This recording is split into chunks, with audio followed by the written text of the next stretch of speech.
1부에 이어서 2부는 일본 기업의 기술의 내면 그리고 인적 자원의 구성과 그것에 대한 분석들 이런 것들 중심으로 해서 좀 살펴보도록 하겠습니다. 교수님, 1부에서 말씀을 많이 해주셨지만 이제 핵심은 진짜 일본 기업의 일본인들만이 가진 일본 인적 자원들의 특성이 어떤 허점들이 있고 어떤 이점들이 있는지 경쟁력이 있는지 아니면 그 반대인 건지 이런 것들을 좀 살펴볼 필요가 있겠습니다. 네. 그러니까 뭐 앞부분 일부만 보시고 2부를 안 보시면 알맹이를 놓치는 거죠. 이제 좀 서론이 좀 길었는데 이제 본론에 들어가 보도록 하겠습니다. 자, 그러면은 이거를 이야기하기 전에 좀 학술적인 개념을 조금 언급을 하고 들어가도록 할게요. 우리가 이제 혁신이란 말을 굉장히 많이 쓰는데요. 이건 이제 학술적으로 우리가 혁신 그러면 이 다음과 같이 두 가지로 나눠서 이야기를 합니다. 하나는 제품 혁신, 하나는 이제 프로세스 혁신이라고 하는데요. 제품 혁신은 기존에 없었던 거를 새로 만들어낼 때 네. 우리가 이제 이런 거를 제품 혁신이라고 그러는데, 나일론 아예 없었던 거에서 만들어낸 거죠. 그렇죠. 그 다음에 금속 활자 없었던 거죠. 그래서 스마트폰은 좀 애매하긴 한데, 하여튼 뭐 이런 식으로 아예 없던 거를 새로 만들었을 때 우리가 이제 제품 혁신이라고 그러고, 이 프로세스 혁신이라 그러는 거는 기존에 있던 제품인데 이거를 이제 어떤 공정을 개선한다든가 설계를 약간 바꾸어 가지고 싸게 만드는 겁니다. 그러면 이제 앞에 우리가 이야기했던 것들을 이제 조금 정리를 해보면, 일본이 2차 대전 이후에 이제 미국이 만들어놨던 대량 생산 시스템, 이제 기존의 이제 아날로그 제품들을 좀 인크리먼탈하게 이제 리파이먼트는 잘했는 거죠. 네. 그래서 이제 그런 것들을 일본이 이제 시장에서 보다 이제 잘 팔리게끔 만드는 것까지는 좋아했는데, 네. 70년대 이제 일본 기업에서 호되게 당했던 미국 기업들이 IT 제품이란 전혀 없었던 거를 만들었던 거예요. 네. 그래서 보면 이제 일본은 이제 그 70년대에 프로세스 혁신을 통해 가서 일본 기업이 이제 강점을 만들었다면, 네. 이제 미국이 거기에서 이기기 위해 가지고 실리콘밸리 중심으로 제품 혁신이 일어났고, 그게 이제 시장에 도입되고 이제 확산되는 시기가 90년대, 2000년대 되면 거기서 이제 일본이 고전을 하게 된 거고, 네. 그때 이제 일본 기업에서 굉장히 큰 열세에 있었던 우리나라가 네. 이런 변화를 빨리 받아들였다고 이런 말씀을 드리겠네요. 이제 이런 변화가 이제 왜 일어나느냐를 이제 뒷부분에 이제 인사 측면에서 좀 말씀을 드릴 거고요. 그럼 이제 대표적인 우리 그 일본의 제품들을 몇 가지 한번 살펴보겠습니다. 뭐 제가 서두에 말씀드렸던 것처럼 그 카메라를 굉장히 좋아하다 보니까 뭐 카메라 모델을 쭉 찾아보면 뭐 포켓몬이 진화하는 것처럼 카메라도 진화를 해요. 근데 이게 보면 이제 재밌는 게, 이제 일본 카메라를 잘 보세요. 이제 왼쪽에 보이는 요 제품이 네. 라이카. 이게 뭐 이제 뭐라 해야 되나, 그 카메라계의 루이비통 명품이죠. 그렇죠. 이제 이게 1945년도에 일본이 전쟁을 끝냈을 때 도쿄시 공무원이 10년인가 15년 동안 한 푼도 안 쓰고 모아야지 살 수 있었던 카메라예요. 자, 이 카메라를 일본이 보면은 뭐 여기서 그대로 표현할 게 이제 카피를 한 거죠. 자, 니콘은 알다시피 전형적인 전범 기업이고, 네. 2차 대전 때 이제 우리가 조준경, 항공경을 납품하던 회사예요. 네. 그러니까 이제 전범 기업이다 보니까 이제 전쟁이 끝나고 이제 이런 군수용품을 못 만들고 먹고는 살아야 되고, 네. 그래야 되니까 이제 렌즈를 만들었고 결국 광학 기계로 넘어왔던 게 지금의 니콘이거든요. 그래서 이제 벤치마킹 했던 게 라이카 렌즈 파인더 방식 카메라이고요. 네. 그래서 나오는 게 이제 요 카메라입니다, 지금. 그다음 밑에 보이는 게 이제, 그래서 요 카메라 방식으로 뭐 좀 잠정적인 성공을 하게 되는데 결국 포기를 하게 되고, 네. 그래서 이제 이 라이카를 넘을 수 없다는 한계점 때문에 다시 벤치마킹 했던 게 밑에 보이는 이제 독일 카메라 컨탁스의 펜타프리즘이 들어가는 SLR 카메라를 벤치마킹하고 이거를 글쎄요 누군 좀 관점에서 다른데 마이너 체인지인지 그다음 빅 체인지는 모르겠지만은 SLR 기반의 이제 시스템 카메라를 만들면서 지금의 일본 카메라 산업이 자리 잡게 됩니다. 그러려면 일본이 카메라 광학 산업에서 네. 근본적인 제품 혁신은 없었다. 프로세스 혁신에 가깝죠. 그래서 이제 기존에 뭔가 존재하는 거는 일본이 개선을 잘하는데 근본적인 새로운 제품을 만들었다? 좀 한계가 보이죠. 그러면 이제 우리가 익숙한 소니 워커맨을 보시면은 방송용 릴테이프 인치가 제 교육은 잘 모르겠는데 이거를 4분의 1인가 8분의 1로 짧게 줄였을 뿐이다. 잘라서 카트리지에 넣는 거죠. 그러면은 그것도 엄청난 혁신 아니냐 그러는데 결국 LP판에서 방송용 릴테이프 자기 테이프로 바뀌고 어찌 보면 제품 혁신에 가까운 거는 이런 자기자 방식이 아니라 광학 방식으로 바꾼 CD죠. 그러니까 소니의 영광이 결국 이 마이너 체인지 프로세스 혁신을 통한 이제 영광이 시작됐다고 볼 수 있겠고요. 네. 근데 이제 이런 가운데 이제 뭐 좀 저희의 개인적인 생각입니다. 네. 자, 소니는 보면 이제 특징이 기존의 이제 기계 방식이나 이런 테이프 방식을 성공 방식을 구조적 관성에 의해서 이제 답습하게 되거든요. 이 제품은 이야기하면 잘 모르시더라고. 자, 이제 보시면 이제 제품 혁신이 일어났던 게 추구음기 에딕슨이 있었죠. 네. 그 다음에 이제 지금 자기 테이프가 나오고 마이너 체인지로서 이제 방송용 릴 테이프를 자기 테이프, 칼 테이프로 바뀌었는데 그래서 또 소니가 필립스와 합작으로 CD까지는 갔어요. 그 다음에 미니 디스크라고 혹시 사용해요? 작은 CD 뭐 컴퓨터에 주로 쓰지 않았었던가요? 그러니까 이제 제일 익숙한 데가 우리가 그 플레이스테이션 게임기에 네네. 들어가는 건데 이게 CD의 용량이 한 4배, 6배 정도 되고 릴라이터블 하죠. 근데 이제 근본적인 차이는 여기 보시지만 이게 돌리려고 그러면 모터가 필요해요. 그렇죠. 모터가 필요하면 이제 전기가 많이 먹죠. 그래서 이제 한참 이렇게 일본이 결국 기존의 프로토타입을 못 바꾸거든요. 그때 이제 넘어간 게 이제 MP3 플레이어로 넘어가는데 네. 자, 그러면 제가 질문 하나 드리면은 세계 최초의 휴대용 MP3 플레이어는 누가 만들었느냐? 어느 나라가 만들었느냐? 한국이 만든 걸로 알고 있습니다. 브랜드는 제가 모르겠습니다. 지금 없어져 버렸는데 이겁니다. 월드 네. 퍼스트 MP3 플레이어 이제 참 지금은 없어진 기업인데 코리안 컴퍼니 세한 인포메이션 세한. 삼성 세한. 계열이죠. 예, 세한. 네, 삼성이 세한 미디어 네, 감사합니다. 기억합니다. 그러니까 저도 이제 그렇게 그때 이 방송용 릴테이프가 이제 미래에 엄청나게 늘어날 거라고 삼성그룹이 분사하면서 만든 회사죠. 네, 그렇죠. 자, 그러면 이제 여기서 제가 이제 지적하고 싶은 게 일본은 결국 그 형태의 본질적인 변화는 시도하지 못했다. 네. 근데 이제 한국 같은 경우에는 물론 이제 이게 뭐 성공한 제품은 아니죠. 네. 그렇지만 왜 굳이 오디오 제품에 모터를 넣어야 돼? 근본적인 변화를 시도를 해버렸네요. 근데 일본에서는 보면 이런 근본적인 변화에 대해서 성공을 했던가? 예, 제가 이제 던지고 싶은 이야기가 얘기되고 그 부분에 있어서는 제가 좀 말씀을 드리면 아까도 역사를 좀 말씀드렸는데 그 일본의 역사나 문화의 관습이 굉장히 큰 역할을 사실 한 것 같아요. 네. 일본은 2차 세계대전 이후에 미국이란 나라에 무릎을 꿇으면서 구조적인 걸 바꾸고 싶지 않았어요. 그러니까 일본의 그 당시에 어떤 산업 구조 형태가 어떠냐면은 원 기술은 미국, 그거를 잘 만들고 가공 생산하는 곳은 일본, 한국은 거기에 그 서브 업체. 그러니까 일본은 기본적으로 그 어떤 계급 사회 이런 것들에 대한 것도 산업 구조에 그대로 답습한 거예요. 그러다 보니까 일본의 포지셔닝은 항상 잘 가공하는 업체. 예를 들어 두풍이 원기술을 갖고 있으면 도레이가 가공을 잘합니다. 네. 네.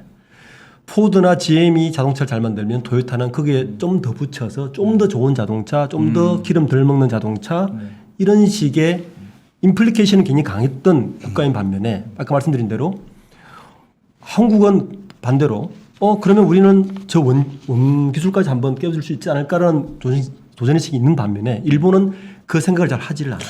그러게 도전 자체를 어느 시점에서 그거는 이제 일본의 봉건사에부터 내려온 어떤 계급에 대한 어떤 뚜렷한 의식과 안정성이 굉장히 큰 역할을 한 그 거죠. 계급인의 계층을 넘어서지 않으려는 근본적인 어떤 그 민족성, 국민의 인식 뭐 이런 게 작용했다 그렇게 생각할 수밖에 그게 뭐 없죠. 사회학까지 들어가 있는 그렇죠. 거죠. 네. 그렇게 해석하자면 저 부분을 사실 해석이 굉장히 어려워요. 왜냐하면 일본도 사실은 그 닌텐도를 만들 때나 이런 데 보면 혁신이 굉장히 많았습니다. 그런데 그것을 경영진이 어느 누구도 오케이 해주지 않았어요. 우리들의 본신은 여기다. 여기서 좀 더 잘하면 된다는 본신을 굉장히 강하게 고수해 왔어요.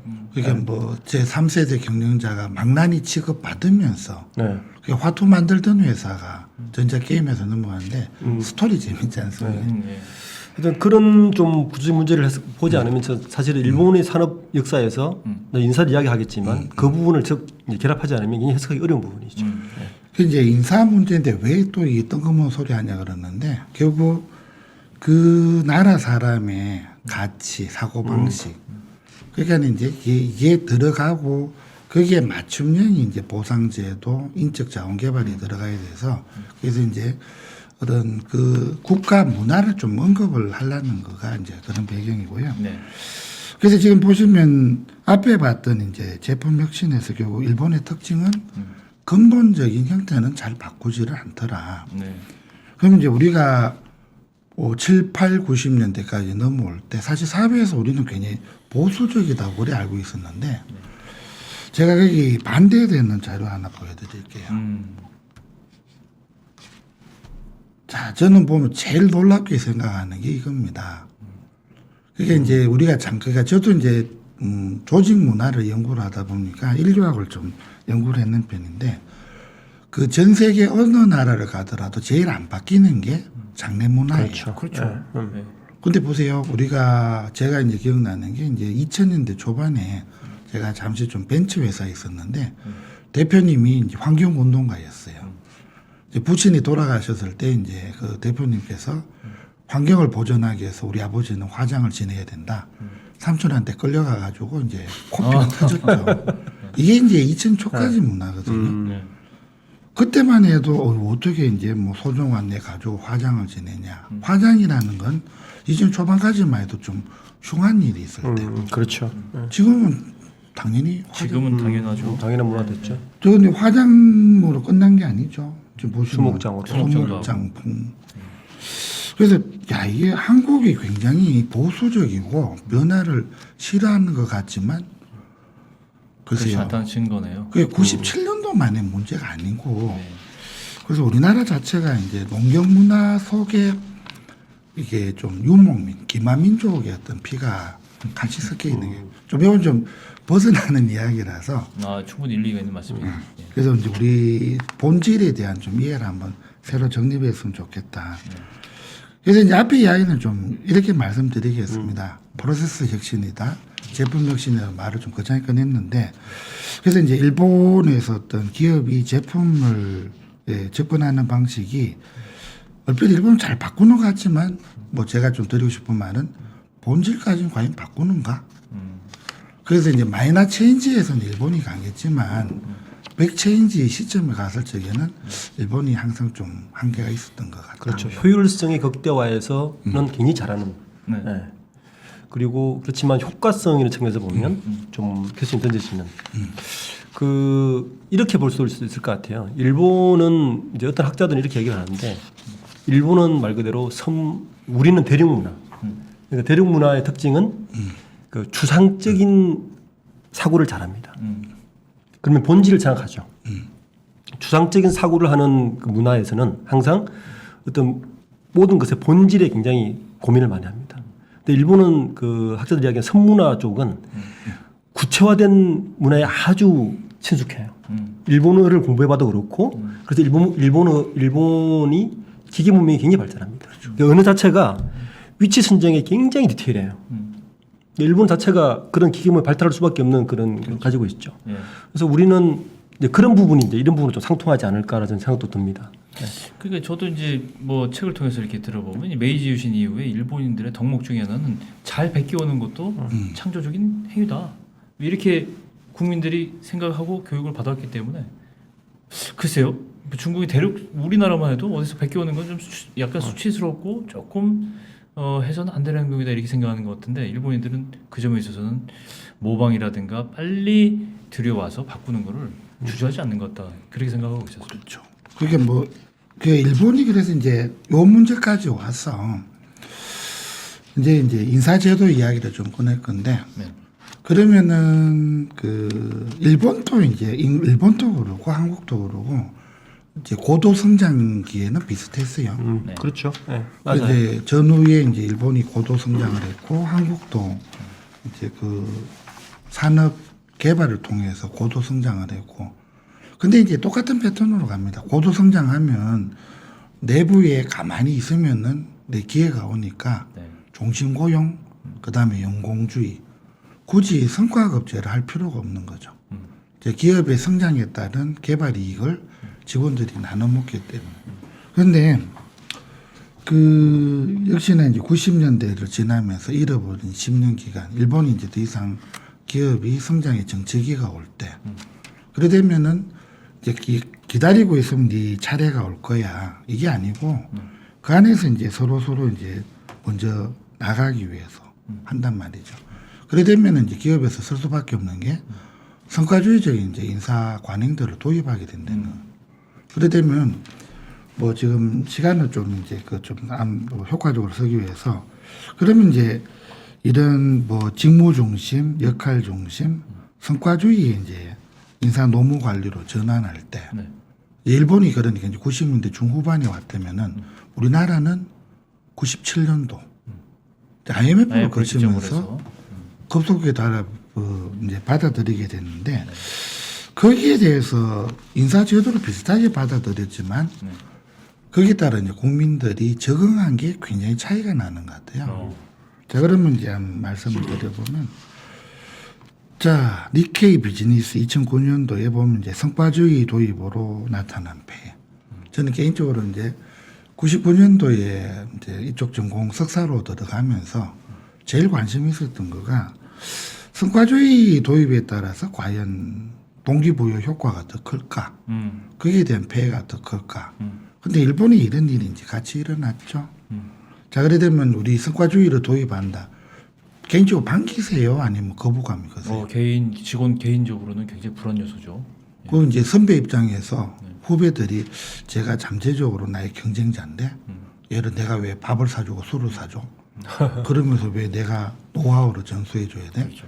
이런 거를 이제 현장 인터뷰를 하면서 저도 연구를 좀 많이 경험했고 근데 이제 이게 참 양날의 칼이거든요. 양날의 칼이죠. 근데 여기에 대해 가지고 이제 받아들이게 된 게 이런 문제가 있었던 것 같아요. 자, 일본 사람들은 우리가 일반적으로 이야기하죠. 예의 바르다. 그러고 굉장히 좀 말이 적잖아요. 말이죠. 배려를 많이 하는. 배려를 많이 하고. 노라고 하지 않고. 뭐를 하죠. 뭐 일본 말로 혼내를 잘 안 들어낸다나요. 뭐. 자, 그러면서 소심하고 위험 기피적 성향이 강하다. 자, 근데 이런 국민성이 강한 국민들한테 성과를 이렇게 압력이 강해지면 과연 그게 도전의식이 강해질까? 거기에 대한 부정적인 어떤 통제, 압박이 강해질까? 제가 아는 이제 경험한 일본인들은 굉장히 스트레스 받았을 것 같아요. 저런 게 된. 한 예를 이제 제가 직접 경험한 걸 한 예를 들면 2000 중반에 히타치 출장을 자주 다녔는데 근데 제가 이제 제 카운터 파트너는 부장이었어요. 50대 중반의 부장. 근데 이렇게 일본에서 회의를 하는데 뭔가 이제 자료가 필요해서 계속 복사를 필요했는데 그 저쪽에 앉은 한 친구가 40대 초반 중반의 친구였는데 한 5번 왔다 갔다 했어요. 내가 너무 미안해서 그만 안 하셔도 된다고 했더니 이 부장이 하는 말이 저 친구는 아직 대리라서 해도 된다. 그러니까 15년 차 대리인 거예요. 근데 그런 문화들이 그러니까 이 친구 그래도 큰 불만이 없었던 거예요. 대기업인데. 이제 거기는 사실은 여러 구조가 있어요. 일본은 기본적으로 회사 입사를 하면 한 7억 정도 론을 그냥 땡겨줘요. 무이자에 비슷하게. 그다음에 물가 오르지 않죠. 그러니까 다 이제 수긍할 수 있는 거예요. 이 사회 구조가 서울에서는 도저히 상상할 수 없는 지금처럼 집값 있을 때는 일본은 그런 구조를 일단 만들어 놓고 물가 상승하지 않고 일본 연봉 20년 동안 상승 안 한 거 아시죠? 네. 일본 연봉 20년 동안 상승 안 했어요. 맞아요. 지금도 택시비 640이나 할 겁니다. 동년 가면 그 구조가 있고 사회가 굉장히 안정적인 구조고 그 다음에 그런 연공 수혈이 안정화되어 있는 조직에다가 지금 성과주의 할래? 저는 굉장히 폭탄 같았을 것 같아요. 일본 사람들은. 근데 우리는 IMF를 겪으면서 그게 된 거죠. 그렇죠. 사실은 IMF를 겪으면서 IMF가 와가지고 그 인사 구조에 굉장한 자유도를 줬잖아요. 그 주면서 사실은 그 물론 사회 안전망의 문제는 좀 있지만 주면서 이게 사실은 한 20년간 적응이 된 거죠. 그렇죠. 일본은 내가 볼 때 굉장히 뭐 연구를 하셨겠지만 충격이었을 것 같아요. 그래서 지금 이제 대표님께서 말씀하신 것처럼 이게 이제 일본의 장인 정신 이제 이 부분에 이제 제가 좀 필이 꽂힌 건데 이게 이제 장인 정신이라는 게 글쎄 우리 장인이 뭐 쟁이 그러잖아요. 그 뭐 쟁이란 말 안에는 만든 거를 계속 만들지 새로운 걸 만드나요? 그래서 3대째 그 3대째 그러니까 노포들이 있지 않습니까? 그러니까 뭐 계속 만들긴 한데 글쎄요 그게 뭐 예술적으로는 어떨지는 모르겠지만 이런 기술 변화 속에서 맞느냐 그게 이제 지금 이제 말씀드리는 것처럼 위험 감수 도전 이제 이런 부정적 완벽주의가 강하게 작용하고 있는데 이런 이제 외부 압력이나 위험 때문에 이제 그 90년대 기업이 위기 탈출용으로 성과주의를 갑자기 이제 갖고 온 거죠. 갖고 오다 보면 어떻게 돼? 나 실수하면 어떻게 해? 그럼 내가 조금이라도 이제 수입에 손해 보면 어떡하지? 그래 됐을 때 파지티브하고 그다음 액티브하게 내가 이거를 더 도전해서 더 많은 파이를 먹어야지. 이러기보다는 일본에서는 저게 잘하려고 하기보다는 검증된 방식을 답습하려고 그런 게 아니냐. 근데 이런 생각을 들고 이제 최근 제가 이제 좀 뭐 연구를 하다 보니까 이제 재미를 느낀 그 심리학 개념 중에 이런 개념이 있습니다. 우리가 이제 완벽주의 그러면 하나의 어떤 모습만 생각하는데요. 보통 완벽주의자들 생각해 보시면은 일을 빨리 하는 것 같아요. 아니면 늦게 하는 것 같아요. 늦게 한다고 생각합니다. 천천히 하는 것 같죠. 그러면은 완벽주의가 성향이 가는 사람들이 새로운 방식을 많이 도입을 할까?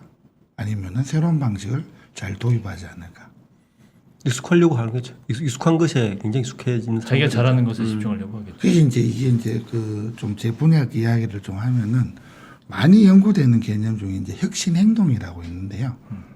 그래서 이제 개인 수준에서 이제 이 혁신을 어떻게 혁신 행동을 유발할 것이냐, 그걸 이제 보상이나 여러 가지 차원에서 연구하는데 성격적으로 이제 이 연구를 좀 진행해 봤습니다. 그렇게 되면은 완벽주의 강한 사람이 새로운 시도를 많이 할까? 아니면은 완벽하려고 하기 때문에 실패 자체를 두려워하기 때문에 이제 새로운 시도를 안 하려고 그러는 거예요. 그래서 이제 이거는 뭐 학술적으로 검증된 이야기인데 완벽주의 두 가지의 모습입니다. 하나는 자기 기준 완벽주의죠. 이제 내가 이만한 기준이 돼야지 내가 행복을 느끼고 완벽한 거예요. 그래서 그 기준을 충족을 시켜야지 남이 뭐라고 그래도 내가 행복한 거죠. 뭐 그러다 보니까 이제 우리 뭐 중학교 때 읽었던 소설 중에 조나단 식을 저는 그때 생각하는 게 뭔 놈이 갈매기가 저 짓을 하냐. 먹이나 먹고 말 건데 얘는 보면은 더 높이 날겠다는 자기 기준 때문에 옆에서 말리든 말든 이제 노래도 해보고 저러도 해보고 제 새로운 시도를 하는 거죠. 근데 이제 거기서 제가 아까 표현했던 부정적인 완벽주의, 평가 염려 완벽주의입니다. 이거는 뭔가 하면 어떤 기준보다는 이 결과 자체의 의미를 두는 거죠. 네. 결과 자체가 실패냐 성공이냐. 네. 그래서 남이 성공이라고 이야기할 때 제가 만족을 느끼는 거죠. 그래서 이제 일본식의 그러니까 뭐 대표적인 예로 이번 도쿄 올림픽에서 이제 미국의 체조 여왕이 있었잖아요. 육관왕 네. 까지 바라봤다. 바이스 선수가 네. 이제 전 앞에 뭐 올림픽에서 이제 3관왕을 했던가요? 이제 대스타죠 이제 미국. 이 선수가 첫날 경기에서 좀 망쳤어요. 네. 점수가 떨어지고 예전에 자기가 이제 앞에 그 이룩했던 이제 자기 성과가 이번 올림픽에서 무너질 수 있는 거죠. 그렇죠. 그래서 그 다음 경기 포기해버린 거예요. 네, 그렇죠. 네. 이 대표적으로 이제 평가 염려 완벽. 평가를 염려한 완벽주의다. 그다음에 이제 우리가 뭐 새로운 시도를 할 적에 굉장히 이제 우리가 뭐 자기 만족감 중심으로 접근할 수도 있고 네. 또 한편으로는 이제 뭐 저도 이제 딸내미 때문에 이제 자주 싸우는데 학부는 다 그렇잖아요. 그래서 저는 제 어떻게든 이 내재적 동기부여를 좀 높여주려고 네가 하고 싶은 일이 뭐냐. 근데 이제 또 대부분 또 이제 가정 내 이제 또 갈등 중에 하나가 결과가 중요하지 이제 이런 말이 많이 나오는데 그래서 이제 일본에 대해서 제가 한 번씩 이제 생각해 보는 게 일본의 장인 정신이라는 게 왼쪽일까 오른쪽일까? 뭐 대표님 보시기는 어떠세요? 일본이 왜 혁신을 안 할까? 근데 일본이 우리가 알고 있었던 장인 정신에서는 뭔가 이제 새롭게 시도하는 것 같은데 그 시도의 한계점이 근본적인 제품 변화까지 안 일어났다는 거죠. 그 단계까지 못 가는 거죠. 제가 볼 때는 일본인들의 습성으로 봐서는 좀 평가 염려 완벽주의가 좀 높을 것 같아요. 그렇죠. 그러니까 이제 네. 주변의 시선, 일본의 주변 시선을 굉장히 의식하고, 그렇죠. 예, 뭐 거기에 따라 자살까지 자기 하시는 가는 민족이기 때문에 그 저 완벽주의가 아마 자기 패착으로 가지 않았을까 생각이 듭니다. 그럼 이제 평가 염려 완벽주의가 강할 때 평가를 안 하면은 덜한데 평가를 강하게 해버리면 그렇죠. 그래 보면 새로운 시도 자체를 안 하죠. 포기해버리는 두려워 거죠. 네. 포격이 되겠죠. 그래서 제가 이제 아까 그림으로 다시 돌아가면은 이게 이제 사람 우리가 왜 그 한약을 쓸 때도 체질을 보고 인삼을 쓸까 말까 있는 것처럼 일본인들의 만약에 이제 전반적인 국민성이 이런 이제 도전적인 자기 기준 완벽주의가 높다면은 뭐 미국식의 이제 이런 성과주의라는 게 약이 됐겠죠. 뭐 이게 뭐 아직까지 검증된 건 아닌데 네. 좀 저의 이제 좋은 이론 같습니다. 네. 그 제가 볼 때는 일본이 좀 이렇게 그 집단 안에서 화합하고 그 안에 튀는 거를 싫어하는 사람들이 그렇죠. 이제 90년대 이제 일본 기업의 위기가 닥쳤는데 거기에서 이제 기업들이 좀 너무 빨리 성과주의를 도입하면서 이런 새로운 시도에다가 이거를 좀 회피하려는데 불을 지른 게 아니냐. 근데 이게 뭐 실제로 자료를 찾아봤어요. 자, 2011년도 이제 일본 경제신문입니다. 성과주의로 소니가 침체하게 됐다. 다 아시다시피 이제 기술자 중심의 창업자들이 만들었고 네. 일본이 이제 그 내부 자원, 여유 자원, 슬랙이라 그러는데 슬랙이 있을 때 이제 일본 기업들은 그런 관행이 있었다고 그러대요. 뭐 자기가 기업이 요구하는 거 자기 과제는 하고 남는 시간이 이제 자기가 개별적으로 자기 과제라는 거죠. 자기가 좋아서 평가받는 게 아닌 거죠. 근데 그랬다가 이제 90년대 넘어오고 일본식인 미국식 이제 자본에 의한 평가주의가 도입했다. 이게 재무적인 어떤 이제 EVA 그래가지고 경제적 부가가치 관점에서 당신이 이런 거를 만들었는데 투입된 활동이랑 그에 대한 금융비용까지 다 따져가지고 이만큼 이득이 돼 손실이 돼. 그래 되니까 어떻게 됩니까? 이제 시간까지 따지면서 이 사람들이 내가 회사에 이게 혹시나 손해를 끼치는 게 아니냐. 그러다 보니까 조금의 어떤 보면 실패가 염려될 때 과연 할까요? 충분히 일리 있는 것 같습니다. 그 저도 이제 기업들을 보면서 그 가장 좋은 조직이 어느 조직이냐. 사실 기업의 힘은 조직이 굉장히 중요하거든요.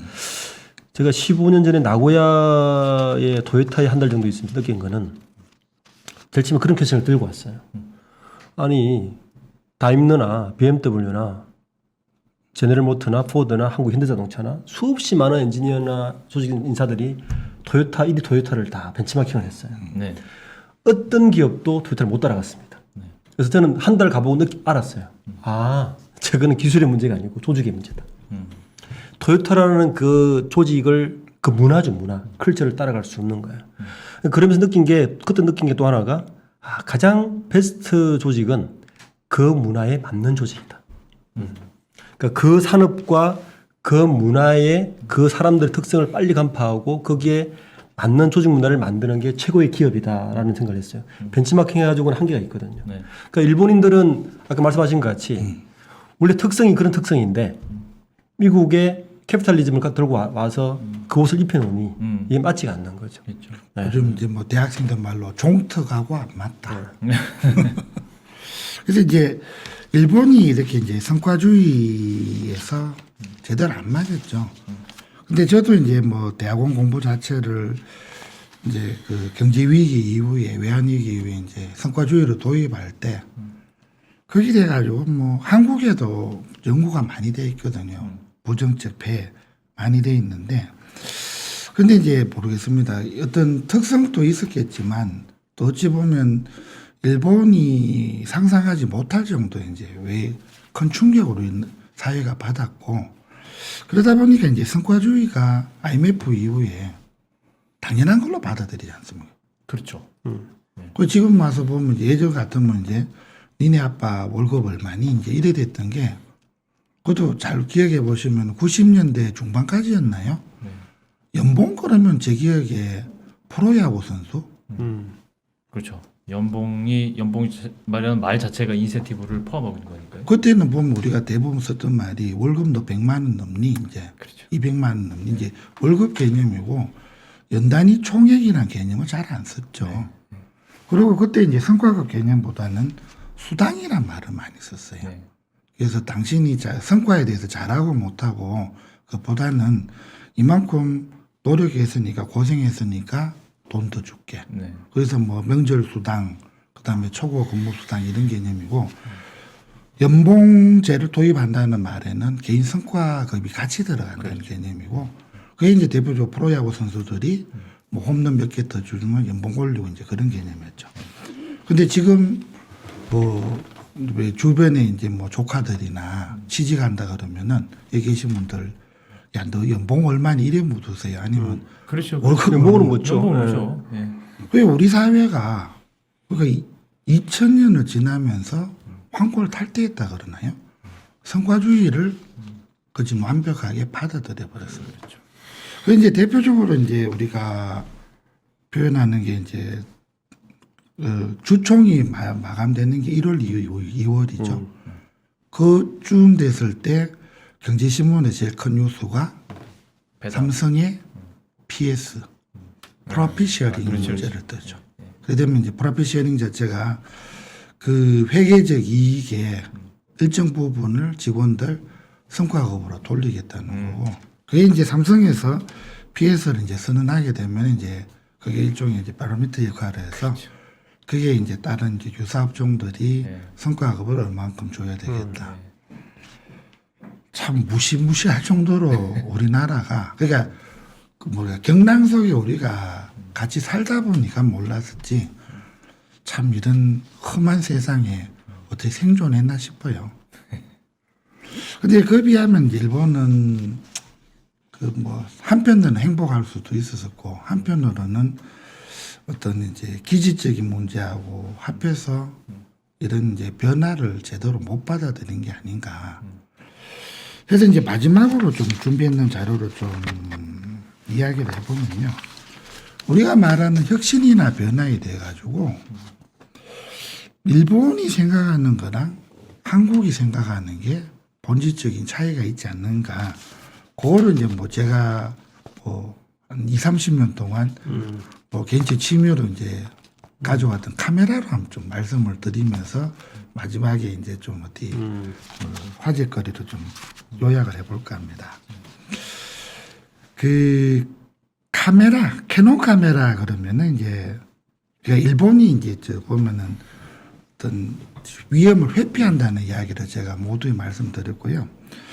그럼 이제 캐논이 보면은 카메라 시장이 뛰어든 게 1930년도인가 40년도거든요. 네. 창업자는 원래 직업이 시계 수리공입니다. 음. 시계 제작업자였어요. 이제 톱니바퀴를 같이 깎는데 독일제 카메라를 뜯어보니까 그대로 보면 시계랑 부분은 똑같아요. 근데 시계는 그 독일제 카메라는 시계에 몇백 배를 받네? 돈을 받네요. 부가가치가 있죠. 그러다 보니까 이제 그 캐논 창업자가 그러면은 시계 만드는 기술이나 카메라 만드는 기술이 비슷하니까 카메라 만들자. 그러니까 비슷한 형태에서 전이는 잘한다고 이제 네, 계속 그렇죠. 말씀을 드렸던 거고. 그래서 이제 뭐 캐논 지금 이제 우리 DSLR 시장에서 이제 시장 점유율을 거진 다 잡고 있는 게 이제 캐논인데 캐논도 뭐 많이 혁신했습니다. 이제 그 기계식 카메라에서 전자식 카메라 넘어올 때 ESO 시스템이라든가 또 그다음에 이제 디카에서 차상 소자를 코닥이 많이 이제 쓰던 거를 자체 개발도 해요. 네. 그러면 이제 제가 이제 애초부터 말씀드린 것처럼 우리나라는 과연 일제 카메라만큼의 품질을 그런 제품을 만들 수 있을까? 우리 뭐저두 진행자분 삼성이 하다가 포기했잖아요. 카메라 사업을. 삼성 카메라는 포기를 했죠. 아니 그 부분에 좀 설명을 드리면은 네. 우리가 이제 기술 개발을 자체 개발을 하는 것도 있지만 네. 그 합병을 통해 가지고 기술을 흡수하는 방식이 많이 있죠. 했죠. 네.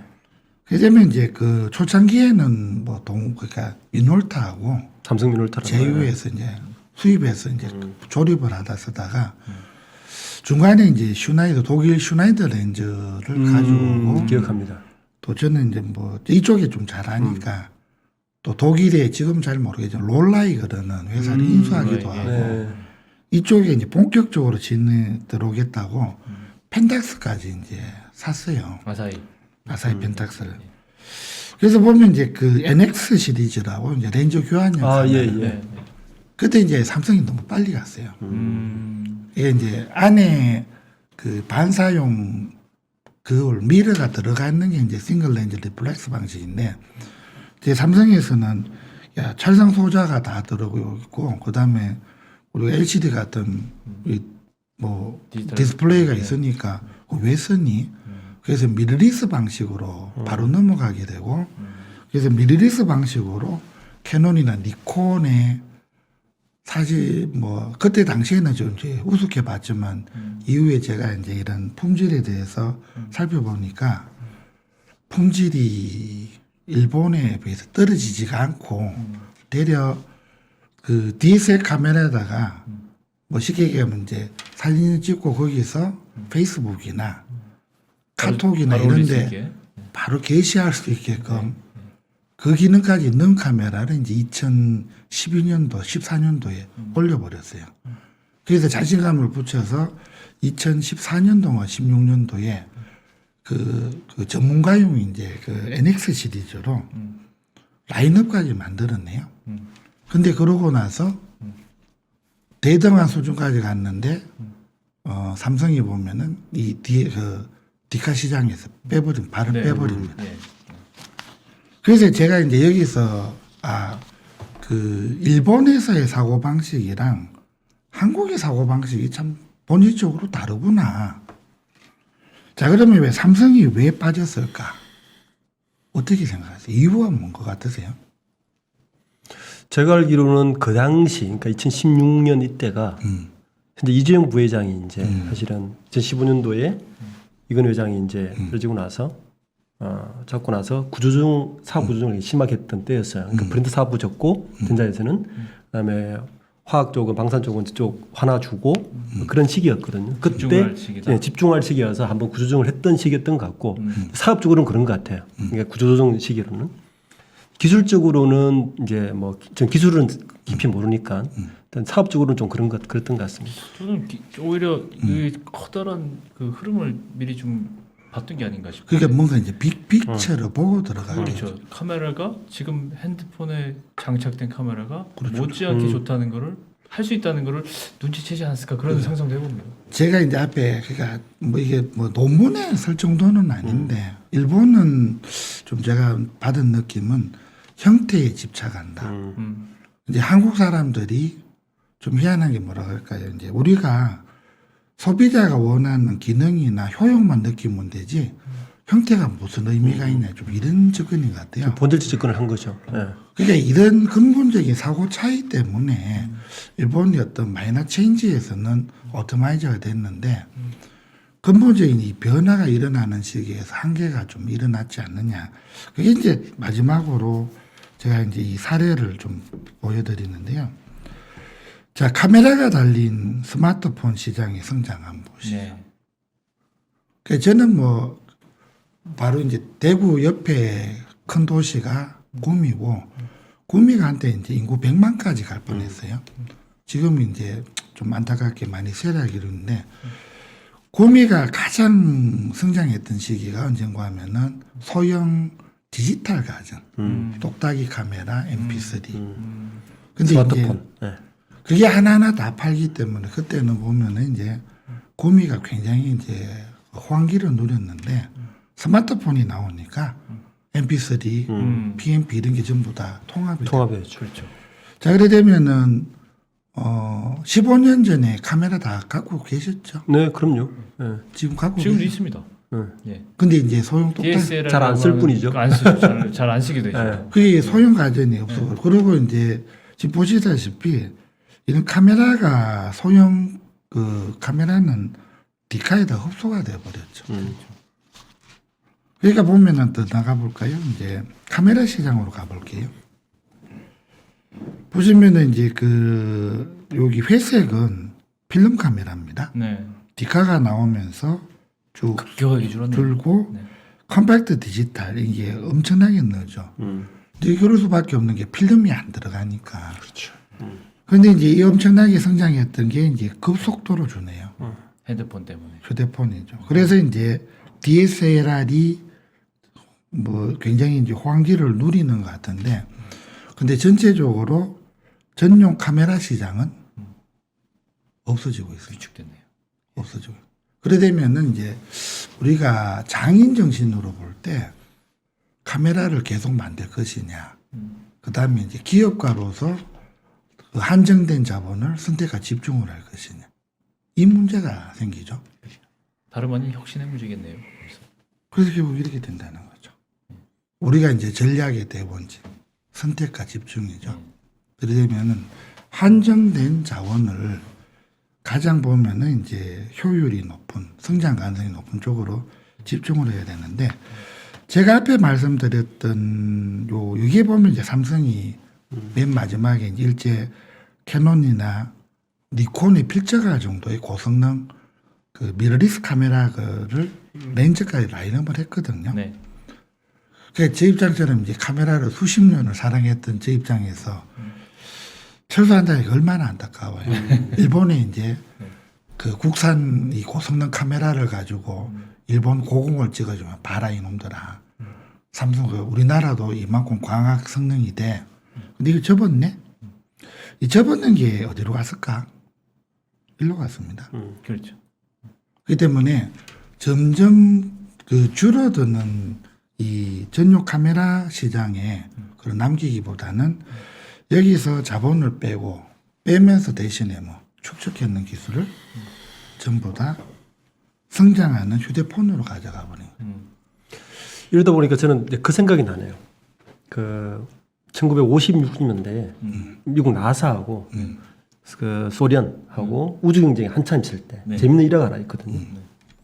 나사가 우주에 나갔더니 우주에 쓸 수 있는 이 볼펜을 개발하고 싶었던 거예요. 네. 이 볼펜이라는 건 원리가 잘 알듯이 이 볼에 중력이 가해져서 중력이 가해져야 이게 내려와야죠. 나오잖아요. 네. 그럼 엄청난 연구비를 들여서 이 볼펜을 개발했는데 네. 소련이 가만히 있다 보니까 바보들 연필 쓰면 되지. 그래서 그 얘기를 했거든요.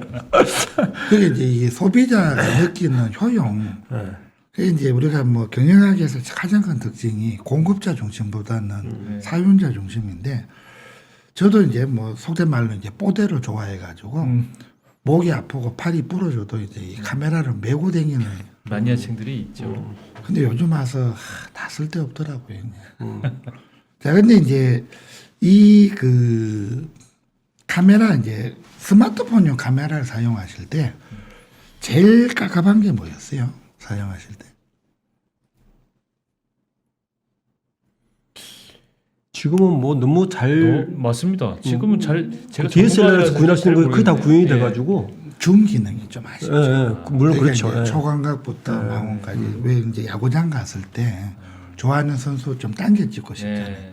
아니 연예인들이라면 대포로 찍고 싶은데 근데 이제 이 얇은 카메라 이게 가능할까 그러는데요. 인어줌 방식을 사용합니다.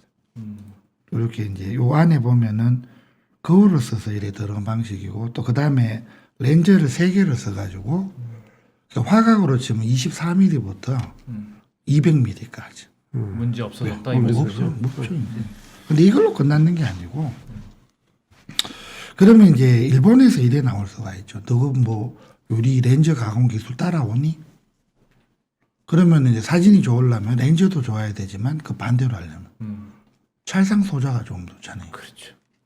그래 되면은 일본에서 한참 이제 유리를 예쁘게 갈고 있을 때 삼성이 했던 게 찰상 소자의 해상도를 어마무시하게 올려버렸는데 이래 된 거죠.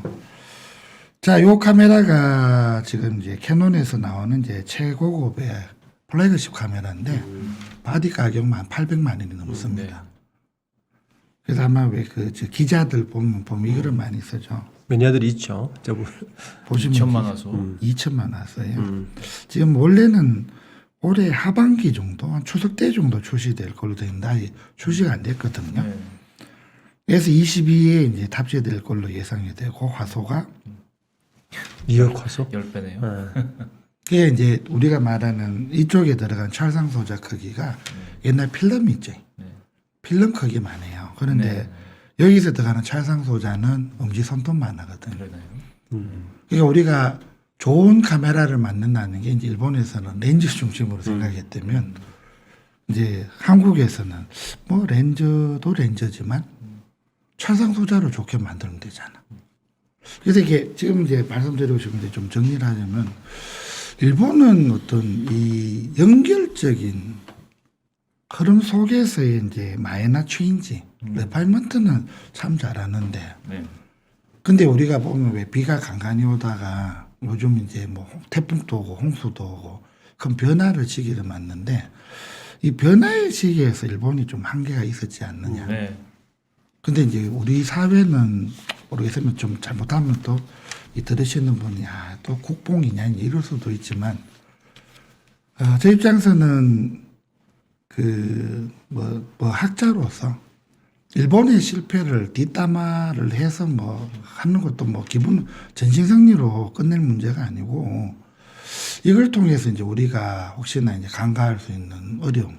근데 그것보다는 더 직접적으로 뭐 지금 이제 20대도 젊은 세대들은 없겠지만 그 80년대를 거쳤던 저희한테는 좀 일본에 대한 좀 억눌린 게 있는데 그거를 좀 뭐 극복할 수 있는 이제 계기가 됐으면 좋겠다. 하여튼 뭐 그런 정도로 뭐 자료를 준비했고요. 뭐 여기에 대해서 뭐 제 생각이 뭐 모자린 것도 많겠지만 뭐 좀 우리 또 진행자분들께서 어떤 생각이 네, 뭐 그 교수님의 어떤 이론적인 접근도 충분히 굉장히 흥미로웠습니다. 사실은. 네, 뭐또 동의하는 부분도 굉장히 많았고.